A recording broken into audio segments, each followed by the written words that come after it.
O que o jejum 10 de Tevet tem a ver com o cristianismo? Hoje é a Asara B'Tevet, dia 10 de Tevet no calendário judaico. E eu vou te dar um breve resumo do que representa esse dia. 10 de Tevet no calendário judaico é a data que marca o início do processo de destruição nacional e espiritual do povo de Israel. Nesse dia começou o cerco de Jerusalém por Nabucodonosor, que culminou na destruição do primeiro templo. A destruição física começa com uma série de eventos de decadência espiritual dentro do povo. Nossos sábios não poupam o próprio povo deles na hora de revelar as fraquezas do nosso povo. Estávamos imergidos em pecados voltados à idolatria, imoralidade sexual e derramamento de sangue. Havia muita falta de amor alheio. E quando isso acontece, a casa de Deus sai de dentro do povo. Mas hoje eu vou te revelar que o jejum 10 de Tevet tem mais implicâncias e desdobramentos. Vamos começar com 2 dias anteriores. O dia 8 de Tevet. O que aconteceu nesse dia? No dia 8 de Tevet, 3 séculos antes da Era Comum, a Torá foi traduzida para o grego, dando origem à Septuaginta. Nossos sábios dizem que o dia que a Torá foi traduzida para o grego foi um dia tão difícil para Israel quanto o dia do bezerro de ouro. E por quê? Porque nesse dia a Torá foi 1. Retirada exclusivamente de sua língua original sagrada. 2. Separada da tradição oral.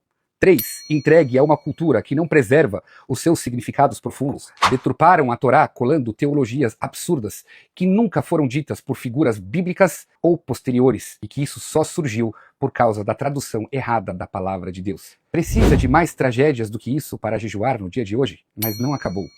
Vamos ao dia 9 de Tevet. Ontem. O que aconteceu 9 de Tevet? No dia 9 de Tevet, 4 séculos antes da Era Comum, falece Ezra HaSofer, Esdra, o escriba, dos maiores líderes espirituais que restaura a leitura pública da Torá.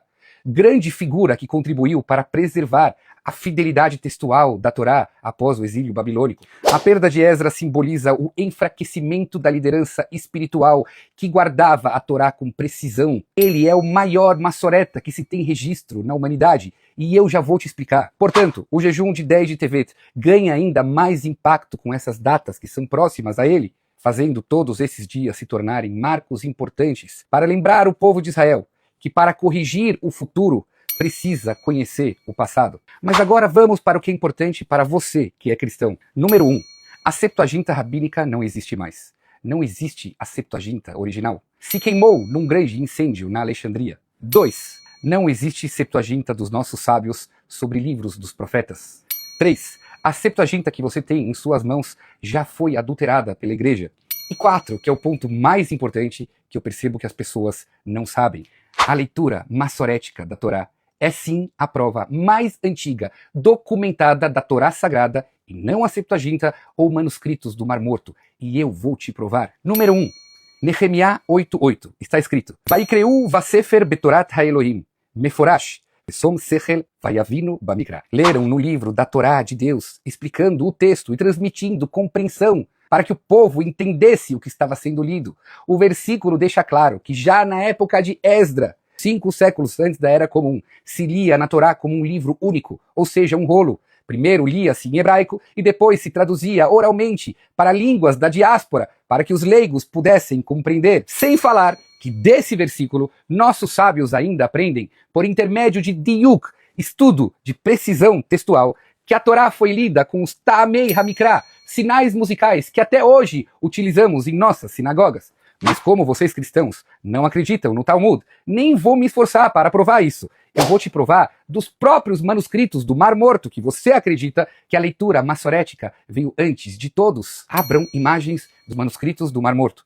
Me digam, em que língua está? Hebraico, não é? Qual hebraico? O famoso Ashurit, o mesmo hebraico utilizado em nossos rolos de Torá que temos em nossas sinagogas. Agora me digam, como os essênios escreveram as letras hebraicas sem terem pontuado as letras com os sinais maçoréticos? As famosas tenuot ou nekudot, as bolinhas que geram vogais. Não sei se você sabe, mas o hebraico não tem vogais. Não entendo como alguém escreve algo sendo analfabeto. É possível alguém escrever uma palavra sem antes saber que existem A, E, I, O, U como vogais? E que existem consoantes? Como os essênios não se dedicaram a isso no texto deles, sabendo que a leitura em cima de um texto sem bolinhas poderia gerar erros? Sabe por que eles não escreveram?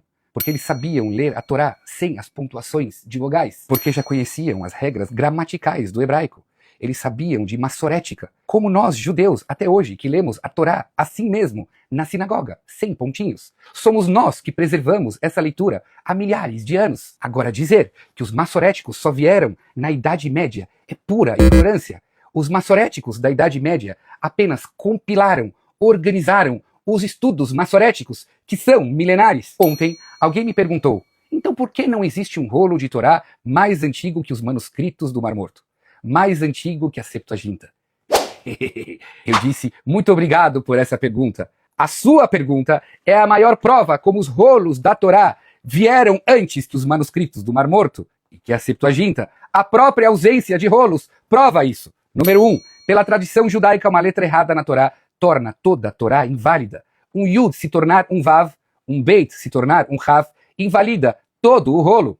2. Torá podem ser até corrigidas por um escriba, mas com certos limites. Após um determinado tempo, elas se desgastam e a preferência é fazer guinizar, ou seja, enterrar. E sabe por quê? Exatamente para um judeu não ler a Torá de forma errada e possivelmente entender uma palavra errada.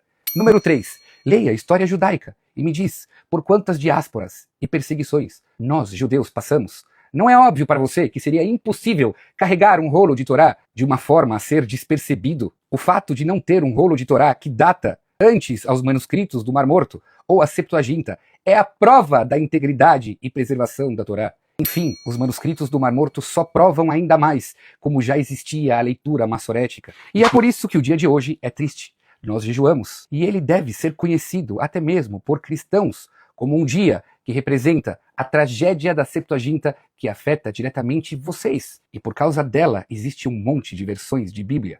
A perda da liderança de Esdra, que foi sim dos maiores massoretas, 5 séculos antes da Era Comum, e que te venderam uma mentira que a massorética só veio na Idade Média. O início da destruição de Jerusalém, que culminou com a queda do templo, e a dispersão do povo de Israel para um exílio doloroso. E para terminar, eu quero fazer uma pequena perguntinha a esses que se mantêm resistentes para achar que a Septuaginta é mais antiga que a massorética.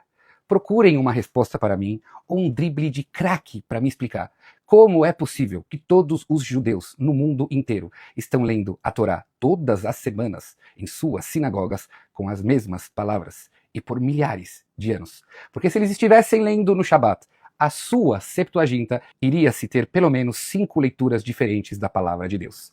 Aguardo a sua resposta nos comentários desse vídeo. E aos meus irmãos de Israel, bom jejum a todos vocês. Yeshuot Verechamot.